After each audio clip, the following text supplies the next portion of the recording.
डांग पहाड़ पर चल रहे अवैध उत्खनन की शिकायत महीनों से लंबित है, लेकिन इसके बावजूद कोई वैधानिक कार्रवाई होती नजर नहीं आ रही है। वर्षों से हो रही पशुओं की मौत, शासकीय स्कूल का डरावना माहौल, आंगनबाड़ी का बंद होना, सायरन के बिना होती ब्लास्टिंग, 100 मीटर की दूरी पर बने प्रधानमंत्री आवास में भी रहने वाले गरीब आदिवासी परिवार अब डर के साए में परिवार के साथ जीवन गुजार रहे हैं। आखिर खदान माफिया पर वैधानिक कार्रवाई करने के बजाय क्यों माइनिंग अधिकारी ही सरपरस्त बने हुए नजर आ रहे हैं। हाल ही में गोहद एसडीएम पराग जैन द्वारा खदान का निरीक्षण किया गया था और उनके द्वारा माइनिंग और राजस्व विभाग की संयुक्त जांच के लिए कहा गया था, लेकिन आज माइनिंग अधिकारी जांच करने तो पहुंचे पर चोरी छिपे। दूसरी तरफ शिकायतकर्ताओं ने बताया कि जांच अधिकारी और खदान माफिया साथ ही गाड़ी में आए थे और हम ग्रामीण शिकायतकर्ताओं को भनक भी नहीं लगने दी और खदानों के गड्ढे देखे भी नहीं। साथ ही जब शिकायतकर्ता की सूचना पर संवाददाता वहां पहुंचे तो गाड़ी में बैठकर तुरंत बिना कोई नापतौल किए ही वापस चले गए और कार्रवाई के संबंध में कोई भी जानकारी देना शिकायतकर्ता या संवाददाता को मुनासिब नहीं समझा।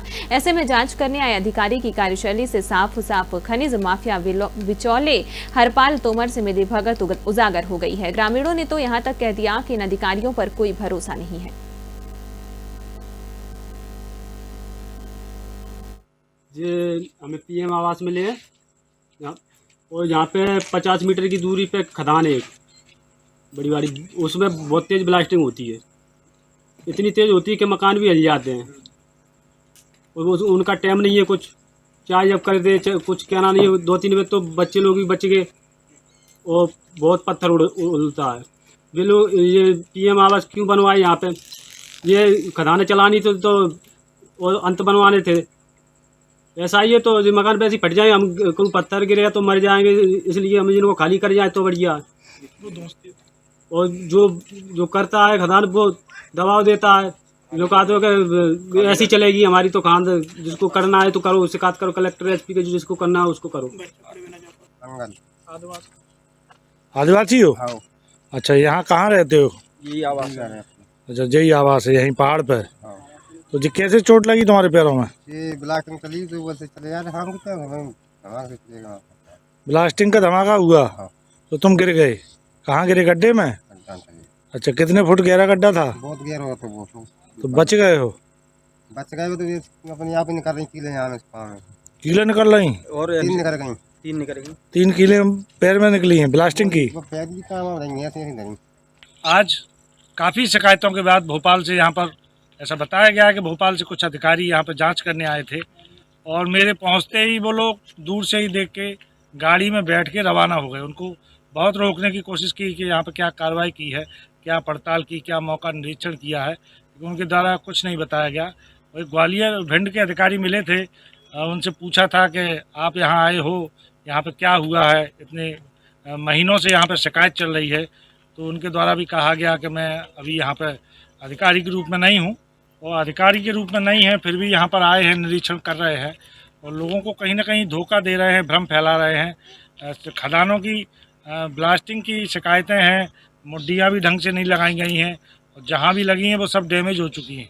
यहाँ पे करीब बस्ती है, माता दीन का पुरा भी है, शासकीय स्कूल भी है, शासकीय आंगनवाड़ी भी है, वहाँ पे ब्लास्टिंग हो रही है।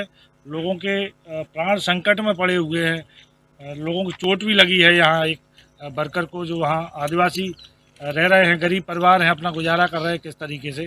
छोटे छोटे बच्चे हैं जो स्कूल जाने से डर रहे हैं। ब्लास्टिंग का धमाका बिना अलार्म सायरन के अचानक कभी भी किसी भी टाइम हो सकता है। ग्रामीण हमारे साथ जुड़े हुए, उनसे जानेंगे, उनके द्वारा शिकायत की गई है, क्या मामला है, क्या जांच अधिकारी आए थे, क्या क्या किया है। श्रीमान जी, मैं आज ग्राम पंचायत डांग से शिकायत की थी।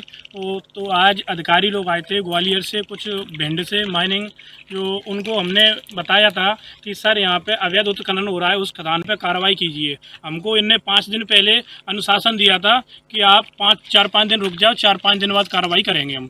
तो मैंने कहा था ठीक है सर। 5 दिन बाद आज फिर आए तो उस खदान पे गए, उस खदान का इनने मिट्टी से कुछ भर दिया है और कुछ खदान खाली है। तो इनने कहा है कि इस खदान की हम कार्रवाई नहीं करेंगे, इसकी कलेक्टर साहब एवं माइनिंग वाले करेंगे। तो माइनिंग वालों को भी बोला तो उनने भी कोई कार्रवाई नहीं की है।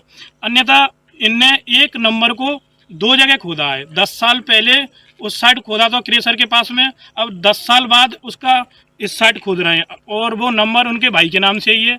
एक ही नंबर को 2 जगह खोदा जा रहा है और उस पर कोई कार्रवाई नहीं हो रही है आज तक। हमने इतनी जगह मतलब शिकायत कर दी, हर जगह कोई कार्रवाई नहीं हो रही, ना कोई सुनवाई हो रही है।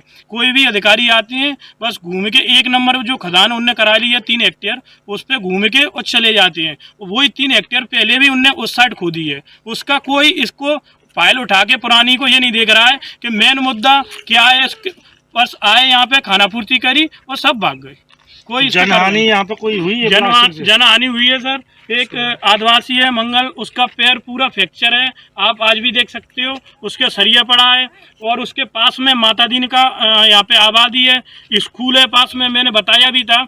मैं श्रीमान जी यहाँ पे स्कूल है, उनने कहा स्कूल तो बंद है, स्कूल चल रहा है, बच्चे भी पढ़ने जाते हैं। जब तक वो ब्लास्टिंग कर देते हैं उस कारण बच्चे भाग जाते हैं, पढ़ने नहीं जाते हैं डर के कारण। सायरन बजाते हैं? नहीं, कोई सायरन नहीं है, कोई बाउंड्री नहीं है, कोई इनका नियम के कोई नियम का तो एक भी काम नहीं है सर। पूर्व में भी यहाँ अधिकारी आए थे, आज भी जांच दल आया है, क्या जांच की? कोई जांच नहीं की श्रीमान जी। वो तो यहाँ बैठे रहे, कुर्सी पर चाय वगैरह पीते रहे और मालिक जो क्रेशर माफिया है ना उसके साथ में उससे ही चर्चा करते रहे। हम लोग अपनी बात रखते रखते हम खुद भी चुप हो गए। हमसे बोला अरे तुम चुप रहो, हम तो अपने भेज दिए ना, हम उसको जांच करवा रहे हैं। तो मैं श्रीमान जी आप तो खड़े हो, आप वहाँ से ग्वालियर से आए हो, हमको आश्वासन दिया था कि वो वहाँ से अधिकारी आ रहे हैं 4 दिन बाद, वो यहाँ के वो देखेंगे, निरीक्षण करेंगे कहाँ अवैध खनन हुआ है। तो उसके बारे में कोई कुछ नहीं, वो उन्होंने वहाँ चेयर ही नहीं छोड़ी, कुर्सी ही नहीं छोड़ी बिल्कुल। वो लौट के हम पे ही और दबाव बना के तुम बहुत जानते हो, बहुत पढ़े लिखे हो।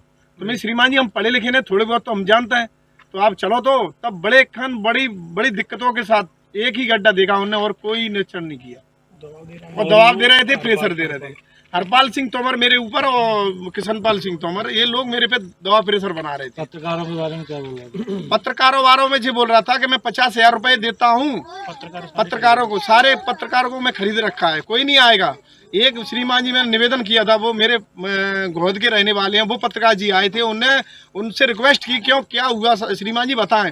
तो उनको देख के वो सारे अधिकारी भागने लगे। जांच के नाम पर माइनिंग की नौटंकी, किस तरीके से यहाँ आए लोग इकट्ठे हुए, शिकायतकर्ता आए, उसकी कोई भी सुनवाई नहीं की। जांच अधिकारी को शिकायतकर्ता से मिलना पड़ता है, उसकी समस्या सुननी पड़ती है। लेकिन यहाँ देखा गया कि जांच अधिकारी जिसकी शिकायत की गई है क्रेशर संचालक, उसी के साथ चाय पीते हुए देखे गए। और जैसे ही पत्रकार वहाँ पहुँचे, जांच अधिकारी अपनी अपनी गाड़ियों में बैठ के रफू चक्कर हो गए। बड़ा ही